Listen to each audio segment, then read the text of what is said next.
Welcome to Sports Talk with Kifue, and I'm your host, Kifue Njabulo Waramashango. And as you guys know, this is the interview edition of Sports Talk with Kifue. And you guys know that I mostly bring you guys the best of the best. You guys know that. So now we have with us a very, very special guest, 3-time Pro Bowl player, went and played in the Super Bowl, got inducted into the Polynesian Hall of Fame in 2019. This man, he was very amazing as a linebacker for the Seattle Seahawks. Wish his career could have gone longer, but without further ado, Mr. Tatupu, how are you, sir? I'm blessed, my man. Thank you for having me on the show.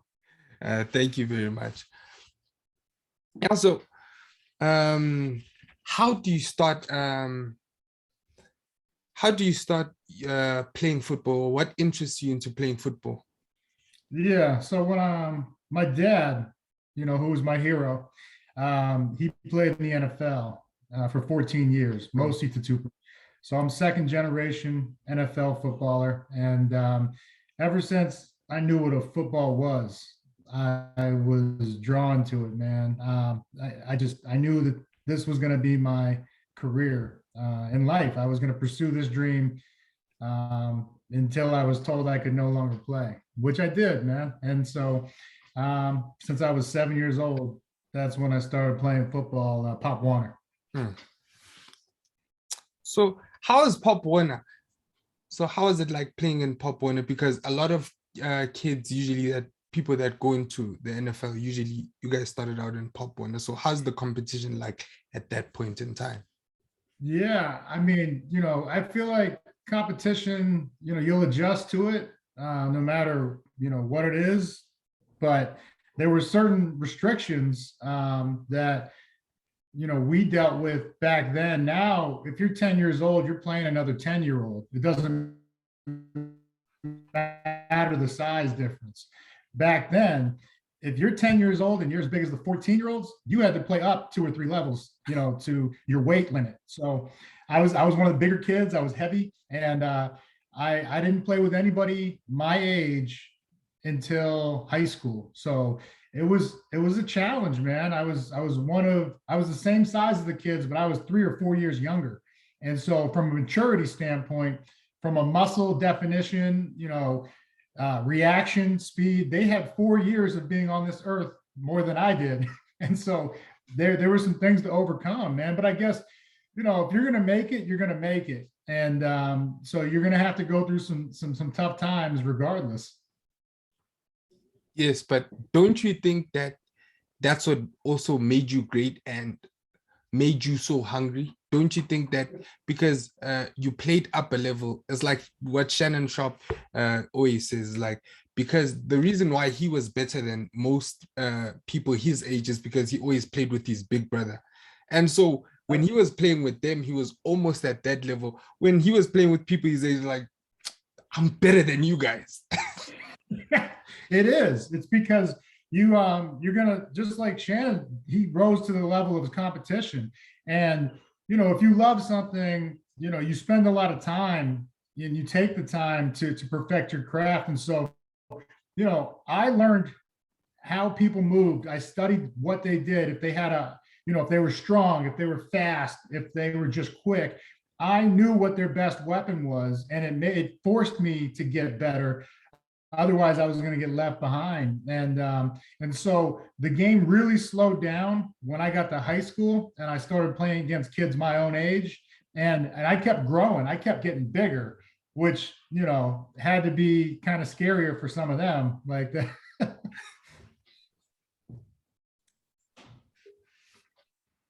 Yeah. So now you play Pop when you play high school. So, okay. In high school, do you think you got selected because your father played before, or did that ever play a role in your life that your father played, so we'll put you in just to see, like your father's in the NFL and let's see. Yeah, no, you would think that Yeah, you would think that that would play a major role, especially in me getting a scholarship but in fact, my dad was my high school coach and he put me on the bench a lot of the times just to not seem like he was playing favorites. But I mean, it was tough at the time because, there's other parents saying, oh, well, my kids should be playing. And, so I had to wait my turn. Sophomore year, I only played a little bit on varsity when I probably should have been starting, but it is what it is. I took it in stride and just focused on getting better. And I got to start my last 2 years. But to your point, you would think that when your father was in the NFL, it's not almost like a birthright, I guess, if I'm using the right term, like that you should be going on and playing. I didn't get any I got 4 scholarships when I left high school. I had 3 scholarships to play quarterback. I was a quarterback in high school. And those were all to Division I schools. And I was like, you know what? I don't see any 5'11", Samoan quarterbacks in the NFL. And with that vision in mind, at being my dream, the end goal, I was like, I'm going to go play linebacker. And so I took a scholarship to a smaller school, University of Maine. I played there 1 year before I moved on to Southern California. Yeah. But yeah, so do you think that because you guys are Samoan, you guys would love contact sports because Samoans are actually are very good rugby players. So football and rugby, not so different. Do you think that part of your heritage also played a huge part in you guys, your father and yourself playing such a contact sport that's as vigorous as football? Yeah, probably. I loved to wrestle growing up. I know, there's like Samoans are pretty chill, we like to relax, but we like to get after it too. And so to your point, I noticed when I went back home, I mean, I would be wrestling with my cousins, like from sun up to sundown. It was, I guess it was in our blood, man. We like the contact sports. And because, yeah, I like basketball.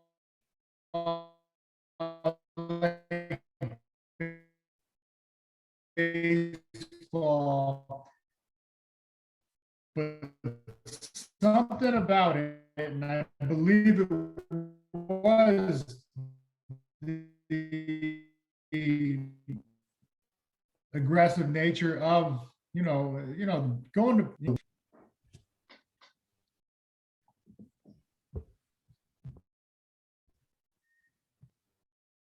Yeah, can you please repeat that? My side was cutting a bit. Okay. Yeah. Yeah.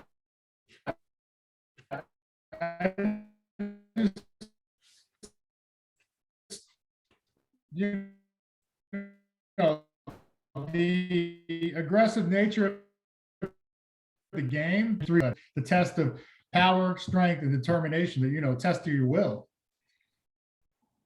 So you guys have a lot of willpower and you kind of get after it. And that's the reason why you find New Zealand, the All Blacks, they take a lot of Samoan players or Fijians because mostly they take Samoans and then Australians take Fijian players because you guys are closer. But have you ever watched rugby though? Absolutely, yeah. To a game though. I want to go to a game, but I've never. I just watched it on TV. I got some friends that have played, and they said it's incredible. So I gotta go. I gotta go to a game though. But I'd say there's one game that you should watch. It's the All Blacks versus the Springboks. That's the game that you should watch. Yeah. Okay. I'll check it out. Yeah, that's really when the All Blacks are really mostly tested Where'd you go? To the best of their ability. Okay, that's their Superbowl, huh? Yeah, basically. that's the pinnacle because it's two great nations and both have 3 World Cups. So Oh, wow. Okay. Right on. um, so how do you get to SC? Because you move from Maine, and then how does that move come about? Because you go and say, no, I'm not going to play quarterback. I'm going to be a linebacker. And what makes you make that move of saying, I'll be a linebacker? Besides, you haven't seen anyone before that's been that's a Samoan quarterback, but you're like, what other things or what other traits did you have that made you say, let me rather go to the linebacker route? I loved it. I loved it more than, I really had fun playing quarterback.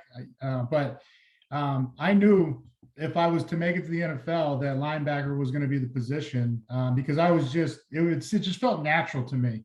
You see a lot of these guys like Russell Wilson, Patrick Mahomes, they were always quarterbacks because it's just natural to them, and for me, when I was on defense, I was making plays every game, and I was like, oh, this is easy. Like, this is fun. This is natural. And so I stuck with it, and I got better and better. And then I made the decision to leave Maine. I loved my time at Maine, but I made the decision to leave because at the time, not a lot of Division I AA guys were getting drafted to the NFL. There wasn't many of us. And so my whole plan was to get to the NFL. And so I said, I got to give myself the best possible chance. I have to transfer to a Division I school and prove that I can play amongst the best, because I wasn't going to have a good showing at the combine when they test, your height, weight, speed. They would have been like, this guy can't play. I wouldn't have passed the eye test. So I set out, I transferred, sent tapes everywhere, and USC got a hold of one, and they offered me a scholarship, and I said yeah, because a lot of my family was in San Diego, just down the street from LA in California. Yeah, and because I did a bit of research, because obviously that's what I do. But in one of the interviews, you said your father was the one that actually sent it to SC, and you had an offer to go to Oregon. You were going to Oregon before you went to SC. Yeah. Wow. You did do your research. Yeah. So Oregon, they offered me right away. And unbeknownst to me, I already had predetermined in my mind, I'm going to Oregon. And we took a trip out to see my mom in San Diego. And then we got up early one day when I was supposed to fly out. I said bye to my mom because I thought I was going up to Oregon.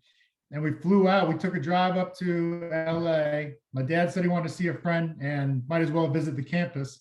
And so I was like, all right, whatever. And then when we get there, he told me, he's like, hey, I sent them a tape and they want to have a meeting with you. And I was like, oh, okay. And so Pete Carroll and all the coaches were watching the film, and they came out to me and they said, hey, Pete goes, I understand you got a scholarship to Oregon. And Oregon was on top of the pack at the time. They were going to not the Rose Bowl, but they went to the Fiesta and a couple other big bowls.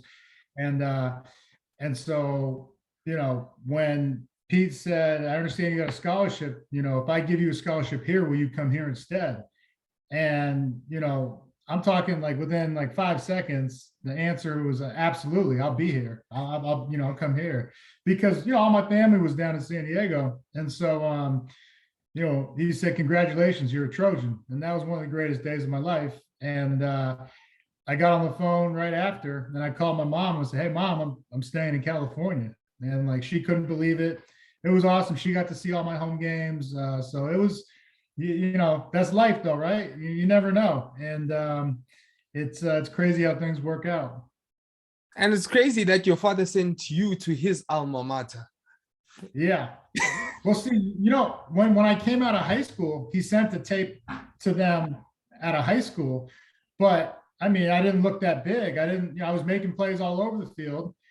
And, you're Southern California. You're not going to go get a kid from Massachusetts and like think that he's going to be one of the cornerstones of your defense, So I get it. I understood why they said no the first time, but the second time around, Pete and the team are like, all right, we're not going to lose this guy to Oregon, because the last thing that they wanted to do, lose somebody to Oregon and have to see them, a couple of times. It's like just knowing, like, man, we could have had him, and so I think that played a factor or a role in their decision the second time around.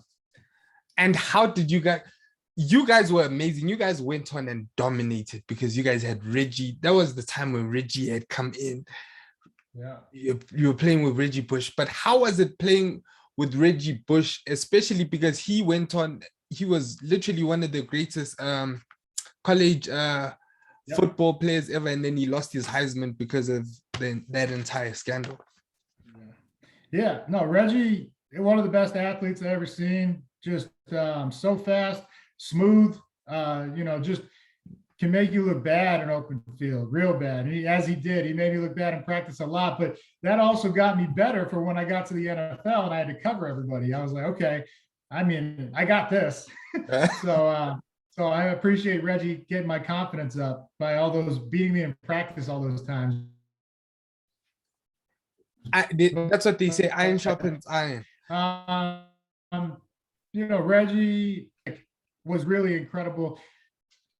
He used to wear a 20-pound vest, and he would run with it on. Yes, he would run with the 20-pound vest on, and he would still be beating everybody.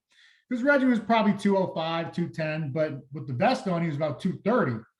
And he was still dusting us, running by us. And I was like, wow. So then our weight staff ordered like 50 of these vests. So one day offense had to wear them, one day defense had to wear them. We rotated back and forth. They like put two and two together, like, hey, if we could just put on like 10 or 15 pounds on them where it's evenly distributed, they can get stronger and faster. And once they take them off, it wasn't like 50-pound vests, because that wouldn't be healthy for you to be carrying around. It was like 15, 20 pounds. And we used to wear teams down. So on top of how talented he was, it was his work ethic that really separated Reggie from a lot of the competition. I didn't even know that story, that he was the one that initiated that you guys wear these 15-pound vests, and then now you guys eventually everyone got better, because in training obviously you guys will be a bit slow, but come match day, yeah, I mean, and it's hot out too, man. Like that 15 pounds feels like 50. It's like, God. But yeah, that was at least from my recollection. I always saw Reggie wearing it, even when like the offense didn't have to wear it. Reggie kept his on. That's tremendous work ethic, and that shows tremendous determination and leadership, right? I mean, the leader too. Yes, a whole lot. So now you play for SC, you guys dominate, you guys win. So you were left with like 1 or 2 years, if I'm not mistaken, and you said, no, I'm out of here. Why did you decide, I'm out of here, I'm going to the draft? I felt like I had nothing left to prove or nothing left to do. Not that I didn't have anything to improve on, in terms of becoming a better football player, but I knew it was a business decision. I knew another year of leading the team in tackles, getting a lot of interceptions, all those stats, they weren't going to impress the NFL. But I knew if I took off now, even if I didn't get drafted until 5th, 6th round, which is what they projected me as, I knew that, hey, as long as I'm drafted, that means I got a chance. And even if I wasn't drafted, I would get invited to a camp because of how much success SC had. And I knew all I needed was a chance. And so with that, the 2 years that I went there, we went 25-1. In 26 games, we went 25-1. And the one game we lost in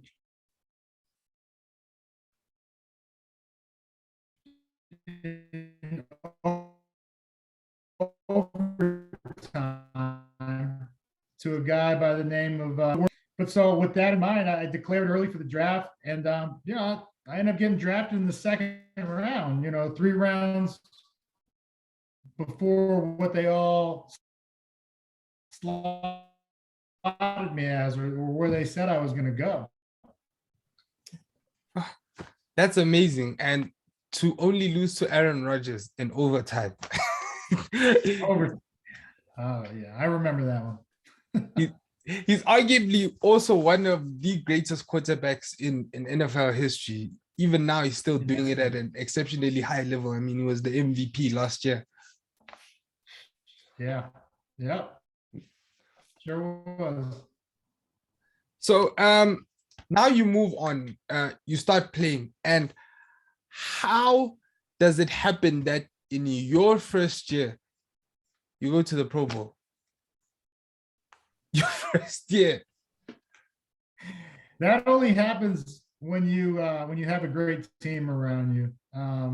You know, I don't care how well someone plays. It's not possible to play that well if you don't have some real, quality players around you. I had arguably they didn't get a lot of recognition, but that defensive line that I had my rookie year was insane. Grant Wistrom, Bryce Fisher, Rocky Bernard, Chuck Darby, Craig Terrell. I mean, Marcus Tubbs. It was, I felt like I was at SC all over again, where the attention was paid to the D line, and I got to run free. So, when you run free and you just get to run and hit and make interceptions, and then you look at it on the other side of the ball, we had a top 5 offense. So you're always playing with the lead for the most part. There was only a couple games where we weren't leading.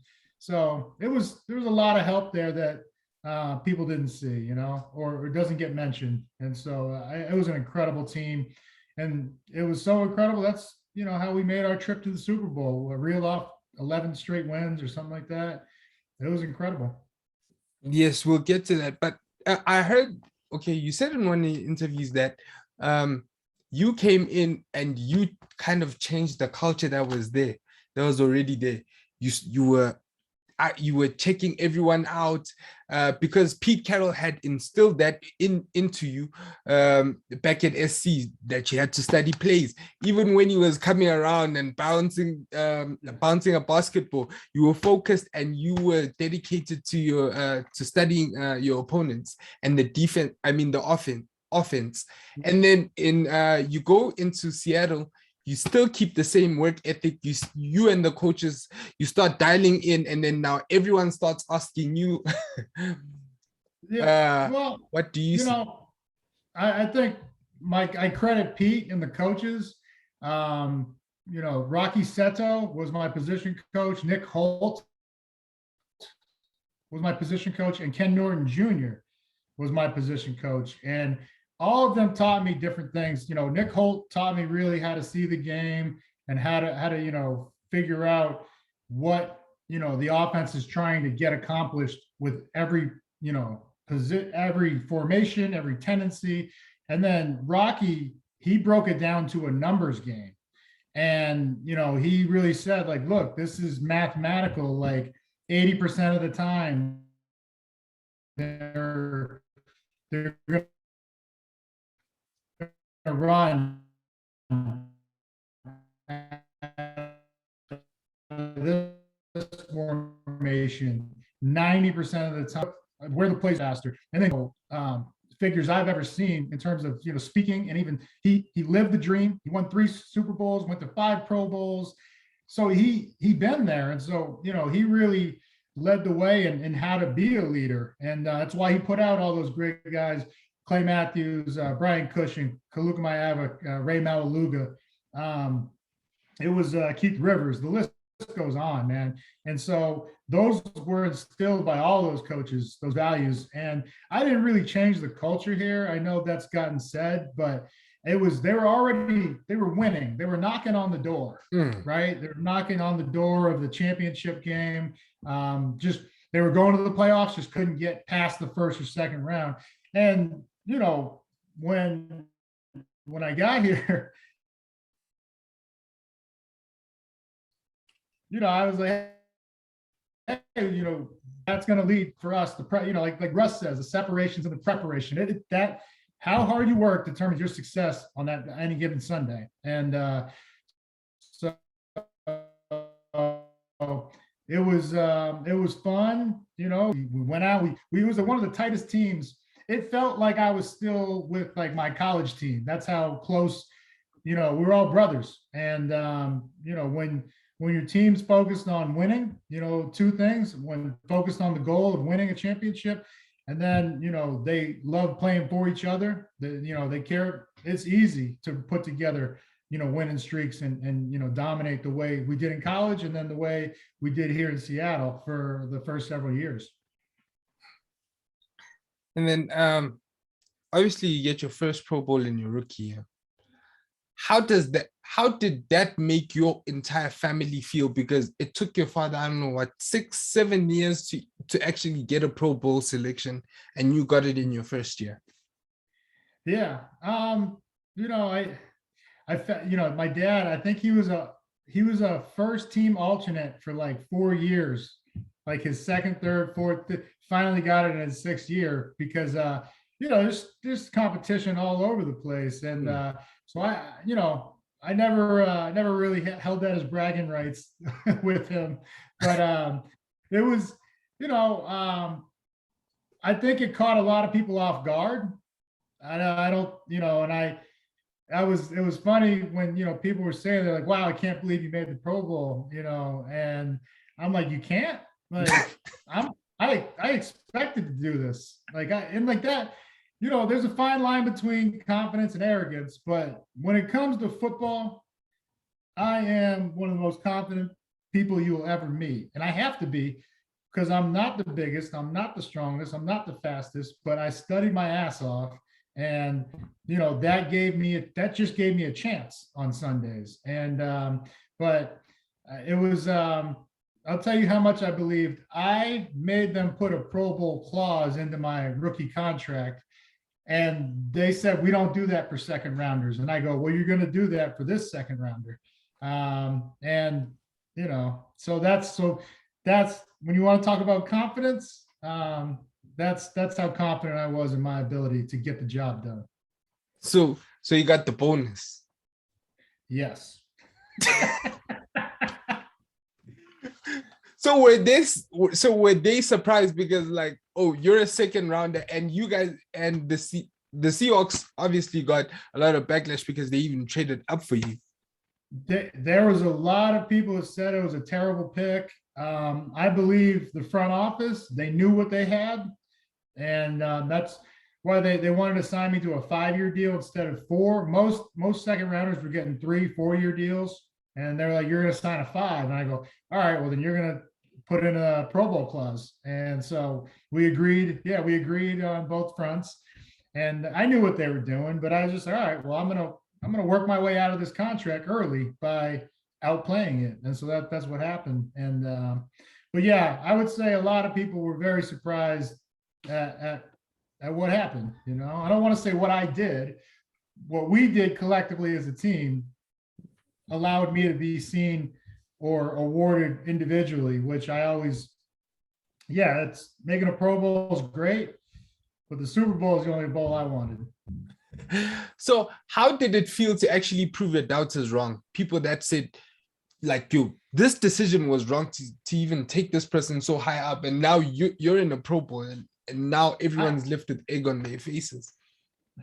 I think they played a little bit of a factor, but I think what made me most proud was, you know, I told my family what was going to happen. I told my friends what I was going to do. And then, you know, so I was more proud that I kept my word than I was that I proved, you know, the doubters wrong. It made me more proud that I did what I set out to do, and I told them I was going to do it.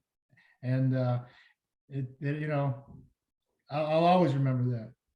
So you first manifested it, then you worked your butt off, and then you got it. You have to. I don't think kids understand that, you know, like writing down your goals, right? And then, because, you know, goals change. You know, at one point I wanted to be a fighter pilot, or, you know, I wanted, you know, fly planes. And, you know, I always wanted football, but I'm just saying, like you go through phases in life, and if you don't, and I remember I wrote that down that I wanted to fly planes one day, right?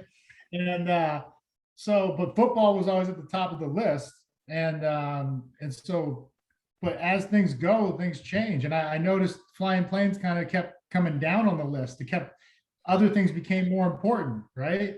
And so I was like, oh, but that's because if you revisit those goals, they change because you change. We're always a work in progress, and I think a lot of kids they don't write their goals down. They put it in their head. That's fine, but if you don't put it on paper, and have it tangibly, you'd be able to see it and actually reinforce it.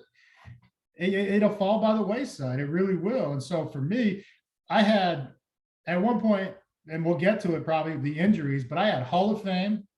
Well, Super Bowl was always number one. Underneath it was Hall of Fame. Underneath it, Pro Bowl. Like I had everything that, not mattered to me, but where I wanted to go. I had that written down and how I was going to get there. And, but then after 3 years, which I don't know if you want to get there or talk about the Super Bowl, but I had to start changing. Yeah, I had to start changing my goals, man. And I'll tell you, because one of them ended up being just make it through the season healthy. I wrote that down. Finish a full season, because it had been 2 full seasons since I finished the season. So I was like, God, just finish the season. And it's strange that you played 16 games in your first 3 seasons, 16 in each. Plus playoffs. Yes, that's what I'm talking about. You played You literally played the entire season for your first 3 seasons. So no one would have thought, nah, he's gonna break down very soon. Yeah, man. It can happen. It happens. So on your road to your Super Bowl, right? Okay. On the road to your Super Bowl, you guys go 13-3. The Steelers go 11-5. You guys coast through your playoffs. The Steelers struggle. But in terms of betting odds, the Steelers were favorites. How did that make you guys feel in the dressing room? Because in terms of betting odds, they are favorites, but you guys had a better record. You had a better team. So how did that make you guys feel? I mean, I don't think anybody puts any thought into that. Because, I mean, I think the same thing happened at USC, Oklahoma, the second national championship. It was the same thing. So, I mean, I don't know. I didn't think about it. I'd been there before. It's like, whatever. Like, we respected every opponent that we played. And, we knew it was going to be a fight. And it was, I mean, you go back and watch, without not the officiating notwithstanding and not talking about that, it was just hard hits back and forth. I know it wasn't very exciting, probably because there's so many flags thrown, but I mean, I remember, what was it, 7-3 at halftime? Like, everybody was like, man, it's a fight out here. Wasn't it 10-7 or something at halftime? Well, we had 3. I think they scored a touchdown right before the half when Ben was down. Yeah, I want to speak to you about that. So, do you believe it was rigged? Because before I answer, let me get into the specifics. Go ahead. Because they were betting favorites, and then now bettors all of a sudden now he gets the key to the city just before you guys play. And then all of a sudden, what happens is also what happens on that game, Big Ben in that on 3rd and goal, after the 2-minute clock had went off, the two-minute warning had gone off. It's 3rd and goal, and he's trying to do a sneak, and he's short. And then the official, he says it's a touchdown. He literally just is like, I don't know. And then that was wild. There was a bunch of calls in there, and the official came back and apologized to us about it. I was gonna go there because he said it was who I wrote his name down. It's because I do my research. I don't know where I wrote the name. It's Crucci, Bill Levy. Bill, yeah. He said, and I quote, guys, it was tough for me. I kicked 2 calls in the fourth quarter and impacted the game. As an official, you never want that. You never want to do that, end quote. And then the NFL, they distance themselves from his comments. That's all I have to say. Yeah, I mean, so do I think it was rigged? No. That's an interesting theory. I never heard the theory with the line and everything you just came up with. But I did feel like, you know, the Super Bowl, they always take the best of the officiating, whoever's graded the highest, and they make like an all-star cast.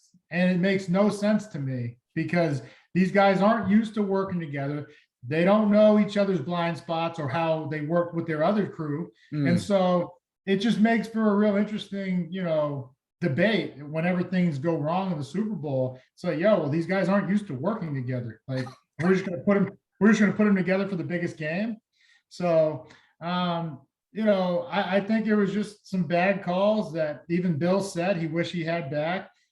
And I think what I, you know, take from it, at least it was, you know, beyond our control. There was nothing we could have done, you know, because in most cases, you know, you can't even say, oh, I wish we didn't, you know, get that penalty because he said it was a bad call. It really shouldn't have been a penalty, you know, so you can't fault any of the players, you know, for you know, even I remember the one I was most furious about was Hasselbeck just threw the interception. Yeah. He made the most beautiful tackle I've ever seen. He went through a guy to get the ball carrier, and they called him for a block below the waist. I was losing my mind on the field. I couldn't believe what I just saw. And then that impacted you guys because it gave them a short field. And also another one was the holding penalty on Clark. On Locke, yeah. Yes. Yeah. Well, but Locke was offside. Yeah, Clark Hagan was offside, and so was Hampton. And so, like, in my mind, I was like, yo, what just happened? But you know, it's I could see when Daryl Jackson and I don't know if it was Ike Taylor or Deshae Townsend were in the back of the end zone pushing, and you know, he was grabbing him and he pushed off a little bit. That one I didn't think it was a terrible call. It could go either way. But the other ones, man, I mean, I think, there was a block in the back on a punt return. Peter Work took a punt return like 50 yards, and they called a block in the back, and like we go back and review it. It wasn't. It's just like, what's going on right now? Yeah, but didn't when Ben's touchdown was reviewed, and then they still stayed with the on-field call, didn't that kind of make you guys feel dejected at that point? Because you guys are going into halftime, and then now you guys know that this is not a touchdown, and how does that make you guys going to the locker room? No, we were never down. We were never like hanging our heads. You know, we had a bunch of fighters on that team, and we fought tooth and nail to the very end. And it just, you know, for whatever reason, it wasn't our day. And that's, you know what, that is the beauty of the Super Bowl. You get one day, and you better be as perfect as you can. You don't get a series to figure this out. You get one 60-minute, maybe overtime, but you get one day to figure out who the best is. And so, you know, you hold your head high. There's nothing to hang your head about, especially after the fact. You know, it would have been one thing if they blew us out, if they won like 40-10 because of the calls, like, you know, that, you know, but to only be 20-10 final score with all that went wrong, you know, you still hold your head high. Yeah, but what was it that killed you guys off? Was it Bitters just running you guys over when it was 21-10, or was it that brilliant play by Randall L off to Hines Ward? Because Yo, you want to talk about? I don't know. Randall L probably should have been the MVP of that game because That not only pass. he, not just that pass, but on the interception where Kelly and the bus didn't score, by the way, so he didn't have much of an impact on that game. So let's calm down there. I respect the bus, Hall of Famer. So I don't want to talk about one of the all-time greatest, but you know, so who was it? Kelly Herndon picked off Big Ben and went down the sideline. Randall L was in the back of the end zone. He went all the way down, cut across, and made a tackle. And I think we scored. I think we might have kicked a field goal after that. And but that should have been 7 points, but he was hustling. And so he arguably made one of the best defensive plays from his receiver position on top of the throw he made, which was incredible. There could have been a case for him to get that Heisman too, or the MVP. Because that throw, I think, killed you guys off. Because they got short yardage, obviously because of the penalties. And then Big Ben just throws it off. You guys think he's gonna run it, and they still throw it back. And then Randall is like, he throws it deep, and it's over. Yeah, there was no moment where we felt like we were out of it. But I mean, I guess that's when you feel like a championship team. That's what you believe. So like maybe that was the deciding factor, but it didn't kill our spirits. I think you guys reminded me a bit of Baltimore. Without the electrifying quarterback at that time in that point. Man, we had the top number one offense, but that just wasn't our day, man. No, I'm saying in terms of the fighting spirit. Oh yeah. No, yeah, you that's a common thread from all great teams, they don't back down. Yeah, because whenever I started watching, and then Baltimore just always seems to just have tremendous fighting spirit. They never say die. They never ever give up, and that's great. And then so now you guys lose your Super Bowl. You go on, you get two other Pro Bowl selections. You still go into the playoffs, but it's just not the same. You guys don't get to another Super Bowl. So how does that make you feel? Because the end goal, obviously, of every season of every team is let's get to the Super Bowl. Yeah. My dream is to hoist the Lombardi, not to be in Hawaii playing another game, an all-star game. So it was tough, man. And a lot of that came down with just when you go to the Super Bowl, you can't sign everybody back. But the one guy we should have signed back, Hall of Famer guard Steve Hutchinson, and he ended up going to the Vikings. That really hurt the team. That hurt the chemistry. That hurt everything. He was a leader on our team, and it was awesome to see him get in the Hall of Fame this past year. And we celebrated him this past 2 weeks ago at the Thursday night game. But yeah, man, it's Pro Bowls are cool and all, but I would trade it all for one Super Bowl, man. Just have that ring. Oh, yeah. Especially, coming out of college, winning 2 national titles. When you get the hunger for winning titles, man, there's nothing that replaces that. There's nothing, no all-star game replaces that. You become insatiable for rings. You're like, now on championships. I need it. Championship. I need it. Yeah, it's the truth. That's great to hear, the determination that you've always had. And where did you get?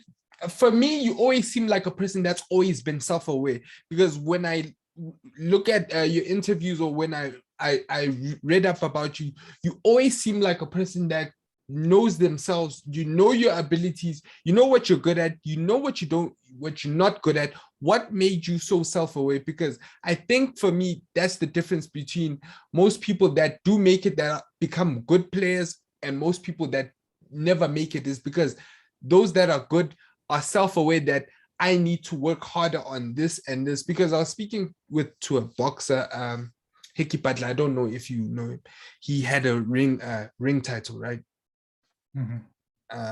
So he said he's known other people that were way more talented than he was, but he knew that I've always had to work harder.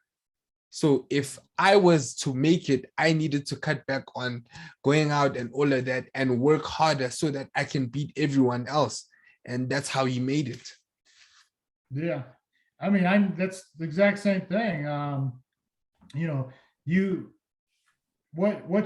get what you work for. And so, I mean, also, I think that was reflective in the success I was able to have before the injuries set in, which we'll get to. But it's a mindset, that you're willing to go farther than anybody else. It's man, like that's what you miss when you leave the game.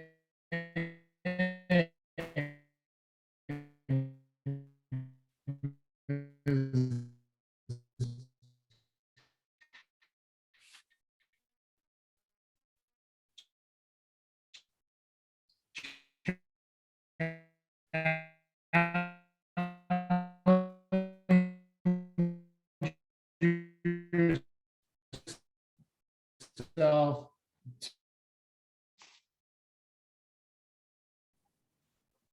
oh man, I lost you there for a minute. Yeah. Can you please repeat what you said? Yeah, you better be one of the hardest workers if you're not blessed with the abilities that a lot of these other guys are in terms of height, weight, speed. You better have it in heart. You better have it in determination. And I think that's something that a lot of people, they don't build on, right? They don't go to those depths, like I said, mentally, physically, emotionally, and that's what builds, that's what you hang your hat on, that every day you go up, you're gonna give it everything you have, and let the chips fall where they may. And that's all you really need. So okay, so now you start getting injuries. So now your third season in, let's say it's your fourth season, because your fourth season, now you don't play as many games as you did before. So now I think you had about 10 surgeries and about 10 or 15 concussions. Yep. So the injuries really started at the end of my rookie year, which a lot of people, they don't know. And so, I had probably 3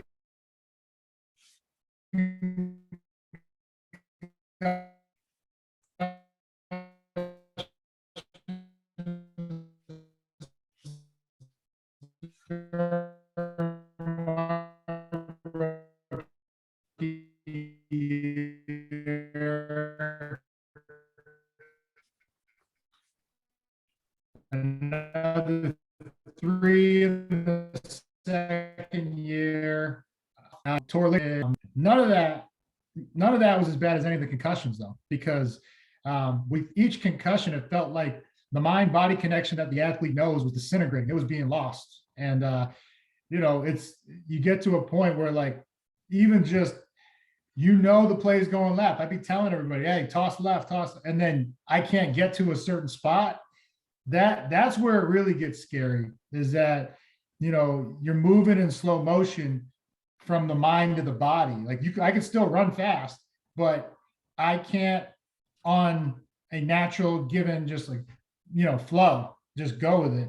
I have to think about, when you have to think about movement, you're in trouble out there as an athlete. And that's what the concussions will do to you. They'll have you playing a lot slower. And that was really my gift, was to play faster than everybody, mentally, and get other people to play faster or quicker than they normally could. And you had a lot of concussions, because it was very strange.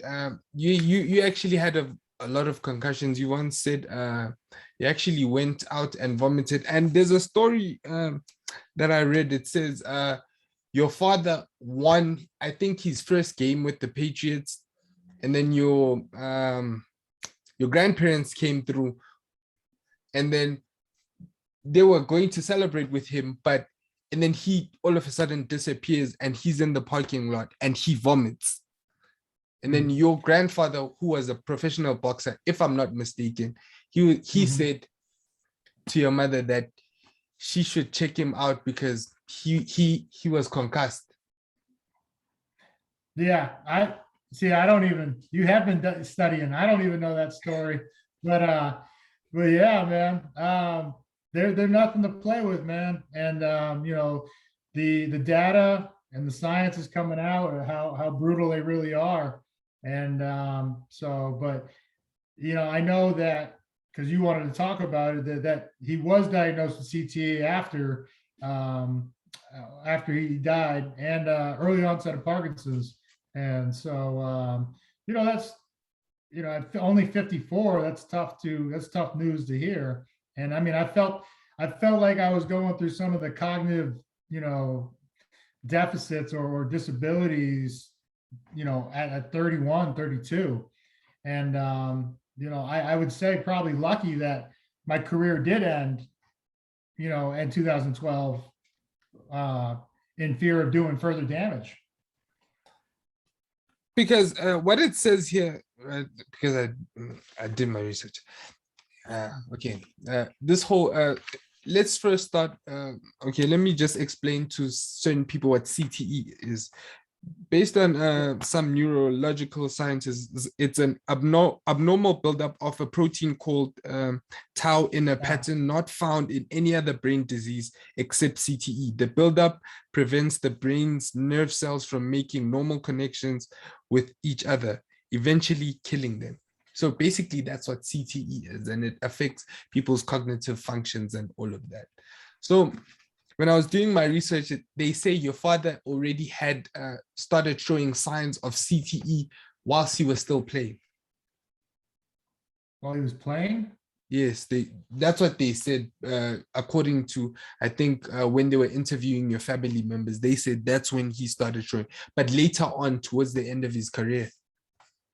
Like I said, I haven't heard that one. So I don't know. Yeah, because I think it was your sister or something. She said he'd forget where the keys are, or he'd forget where everything was. Yeah. And then she'd have to paste notes. That wasn't while he was playing. That was after. After. Yeah. So I don't know. Yeah, I don't know what the article said, but yeah, it was strange because he would chalk up things like that to old age, but you really wonder how much was because of CTE and the other neurological disorders he was going through from the hits to the head. So we'll never know. But he did have. There were not any concrete signs though that I saw that you see with a lot of guys, that's what's almost more scary. Like mood swings and things like that. And those were things that I was more experiencing post football. Was that short-term memory loss was terrible.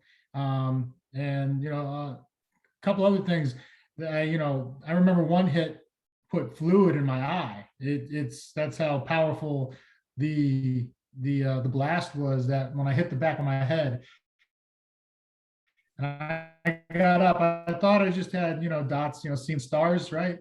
There was fluid that stuck around in my eye for probably 6 years, and luckily the only thing that cured it was my business. I'm sure we'll get there. Yeah. But hemp and cannabis was the only thing that shrunk the amount of fluid in that eye, and I've had scans since that show a reduced amount of fluid in the eye.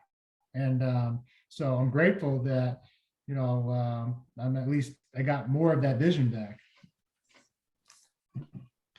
And with him, weren't you ever scared that you could also have CTE Yeah. at an early age? Because you had obviously at that Absolutely. point you had Yeah. No, I absolutely was, when I heard the news, was wondering, man, like I've already had like those thoughts, in my head that thing, it's not the life I used to know. It's not, even not just from an athlete standpoint, but from, a mental and emotional standpoint, it was just, things were different. And so that was definitely in my mind wondering, what the rest of my future holds.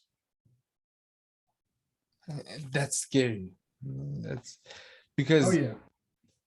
now you must have been in limbo, man. You didn't know what to Yeah. do or what to Yeah. think. So how so now are any of your sons playing football or you've eh, No, that's up to them. It's their life.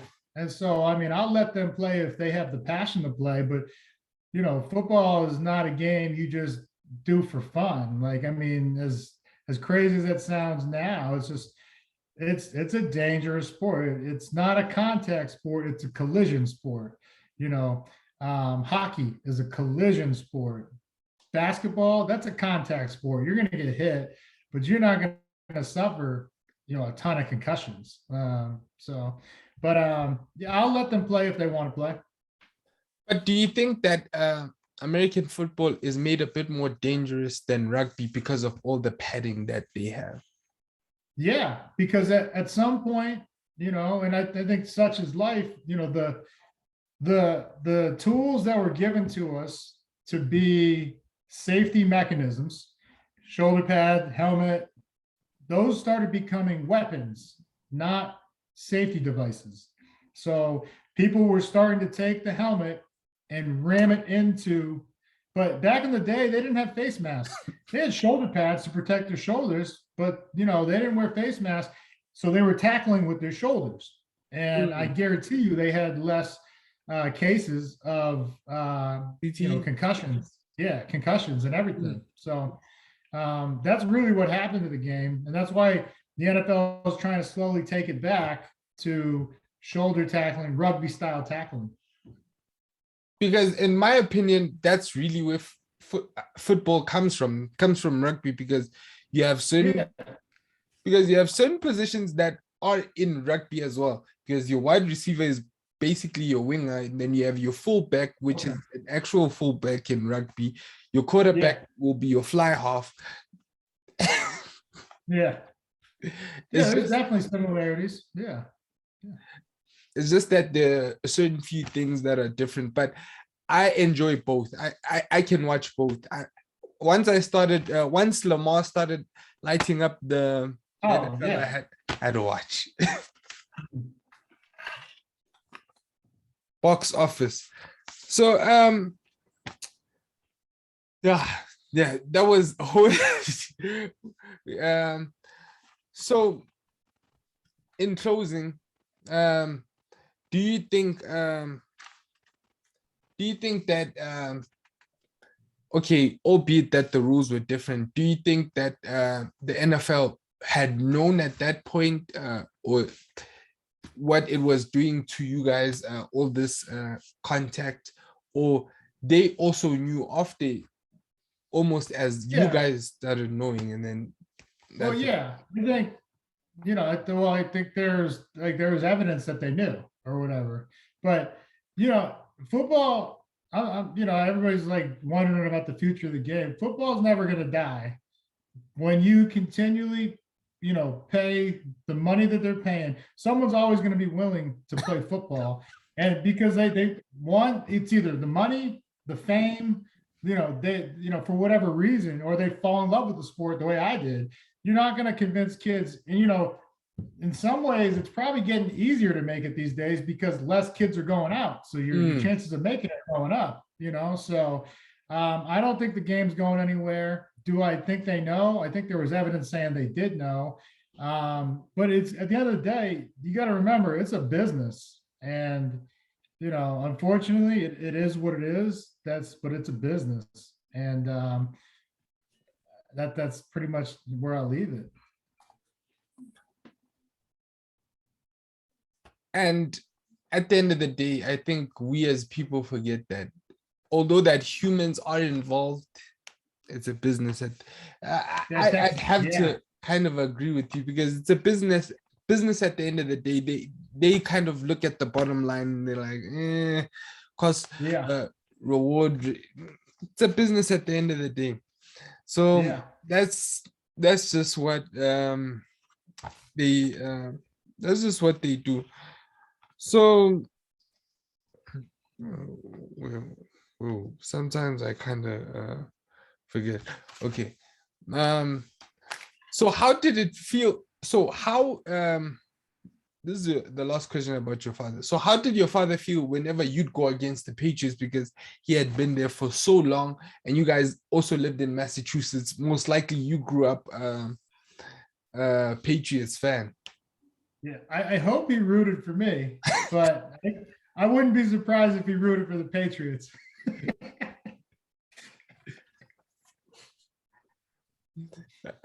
So how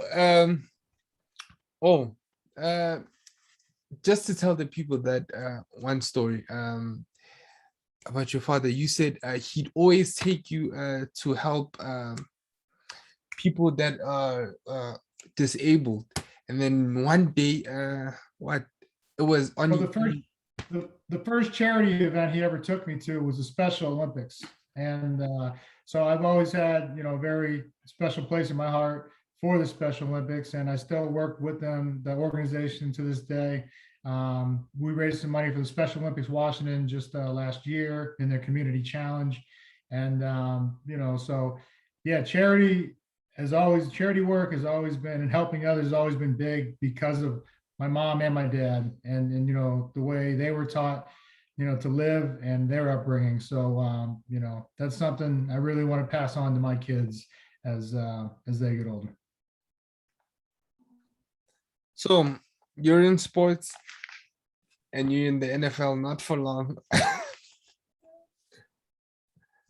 Not here for not a long time, but for a good time. So I love that quote. So how does it make you feel when you actually have to now the financial aspect? Because now you're second generation. Does your father kind of guide you through the do's and the don'ts and how to deal with fame and everything, and even the money, especially because it doesn't last for a very long time? It's definitely second generation. You can learn from some of the things that they've been through, and I think it's really from raising a family. It's been very helpful, and with everything, you appreciate the experience that someone else has if they're going to pass on the knowledge. So in all aspects of that, it's been helpful to have, for my dad for as long as he lived, and then my mom too. Yeah.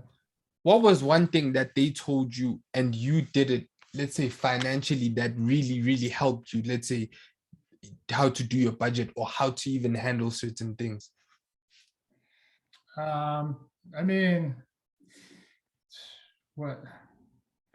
I guess invest in yourself, because I have two businesses. No, I'm serious right now. It's a lot of these athletes, they go and they go invest in other people.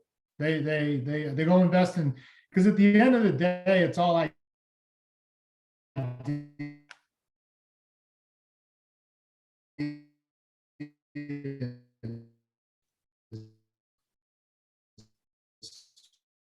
right. And so when they go and that someone pitches them on, for me, I got into the cannabis real estate game. And I didn't know it at the time. What's that? You there? Yes, I'm still here. Can you please? So instead of investing in somebody else, I invested in me and my business partner, and we created a brand for cannabis. And then from that, I studied more and learned more about hemp, and I created a second business called Zone In CBD. And so, you know, I guess that was the best advice I got, is that if why are you going to invest in somebody else before yourself? I mean, you should, it's your money. You should at least learn what to do with it. And, you know, I think that's been the best advice. That is literally one of the best financial advice, like invest in yourself and trust yourself. And because yeah, no one's going to work harder than you. No.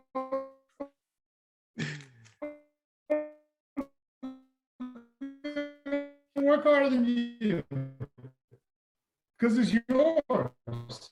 And that's I gotta go though. This I got a 12:45 coming up. Yeah. It's please let's just wrap it up. I know that you really have to go. It's been nice chatting to you. Oh yeah. Oh because you just said we've got to wrap it up, so let me quickly wrap it up. But how's the CBD business going? Is it going very well? Yeah, we're changing a lot of lives for the better, because CBD is it's going to be one of the biggest things in health and wellness, mind, body, and emotion, lowering your stress levels, anti-inflammatory, a neuroprotectant, which is good for the brain. So that's, you know, I've returned to my greatest health because of CBD. And so that's why I started the business Zone In CBD, and we're changing a lot of lives for the better. Thank you, Mr. Tatupu, for your time. And yeah, guys, it's been a very eye-opening interview. What I've learned is invest in yourself, guys. Always invest in yourself, because no one's gonna work harder than you in terms of your money. And I think that's the lesson that I've learned from you, and that charity is also very important, and family is all we've got, to be honest. And I could relate to a lot of things, to your story, to some parts of your story, and it's been such a nice chat. There are certain things that I didn't get to speak about, like you having 3 intercepts in one game, but that's that's fine. Thank you so much for your time. It really has been such a great interview. And guys, please subscribe to the channel, like the video, and I'll tag Mr. Tatupu below. I'll leave the link to his Instagram page and all of that jazz. Thank you so much, Mr. Tatupu, for your time. And all right, man. You stay blessed. I'm out. Thank you so much. All right, later, brother.